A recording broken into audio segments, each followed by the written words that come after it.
Hello, this is Ariella Carmel from CTech, and I'm at Calcalist Tech on the Beach event in Tel Aviv. I'm joined by Aviv Barzilay, a senior associate at Pitango First. Thank you for joining us. Hey, thank you for having me. So can you start by telling us a bit about Pitango First and your role there?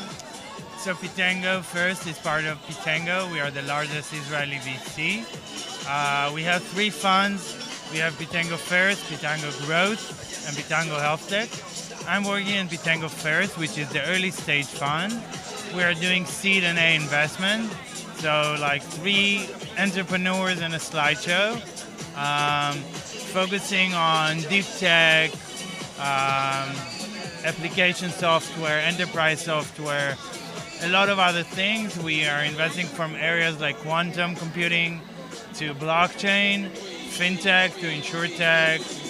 Wow, so a very diversified portfolio. Very diversified. Okay, but your focus is on early stage and seed. Early stage, yes. My focus is on enterprise software, deep tech, blockchain, fintech, and insurtech. Okay, very cool. Can you speak a bit to how the current economic situation is impacting the type of companies that you choose to invest in? Yeah, sure. So I think there are a lot of things happening, right? There is the economic situation, there is technological advancement. So the one thing I want to focus on is like generative AI, LLMs. It came to our life as a surprise, but it's really changing the industry, and it's really impacting the way startups are building and what they are building.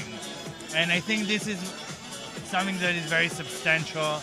It will impact the industry for a long time now. It's not something that is, just here and will disappear soon. And in terms of the economic situation, I think, it's hard times, but the Israeli ecosystem have seen during the years hard times. And it was good enough and capable enough to go out of it. And how does it impact the kind of companies that you choose to invest in or your selection process? So we are trying to focus more on infrastructure play, deep tech, security, compliance as always. But we think that in those areas, the effect of LLMs and generative AI will be less significant than in other applicative areas like application and those kind of startups. Gotcha. Now, in terms of generative AI, where is the Israeli tech ecosystem in that space? So I think we joined the game a little bit too late, but one of our portfolio companies is AI21. We are very proud of them.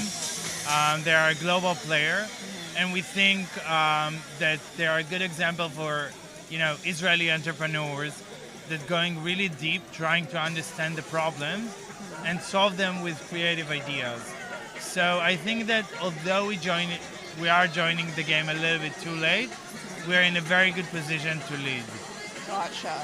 Now, in going back to the economic situation here, to what extent do you think what we're seeing within the tech industry in Israel is a result of domestic strife within Israel or a result of a global trend that everyone is experiencing?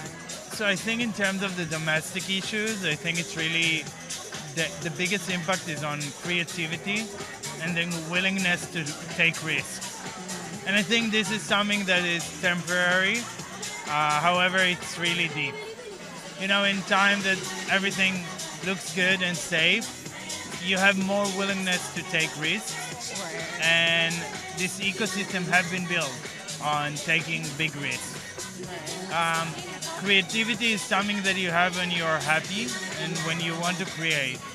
So I think we just need to get back to times when we are more happy, when we are more in this, motivation to create and build. And yeah, it's hard times, I think, for all of us. And hopefully it will end up soon. Well, they're reporting right now that there are less and less startups. It's a major issue within Israel establishing themselves. So I think that it's not that there are less startups, but something is shifting. People are more focusing on their ideation process and trying to get the help of accelerators, incubators, pre-seed funds.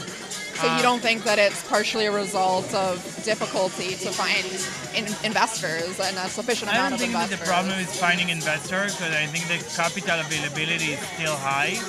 I think that the problem is getting the right idea and making sure that this idea has defensibility and can be, the next big thing. Gotcha. In terms of the next big thing, are there any major trends that you're noticing within the ecosystem that you're interested in? We spoke about it just now, but I think generative AI is something that is pretty obvious. We definitely see the intersection between cybersecurity and generative AI as an interesting area to build on. Foundational model, infrastructure, everything that is very deep. I think it's very trendy now. Funds, both from Israel but also from the US, are really into putting the money into those kind of ventures. Okay, very cool. Well, that's all the time that we have for now, but thank you so much for speaking with us. Thank you for having me. My pleasure. Thank you, and Bye. goodbye.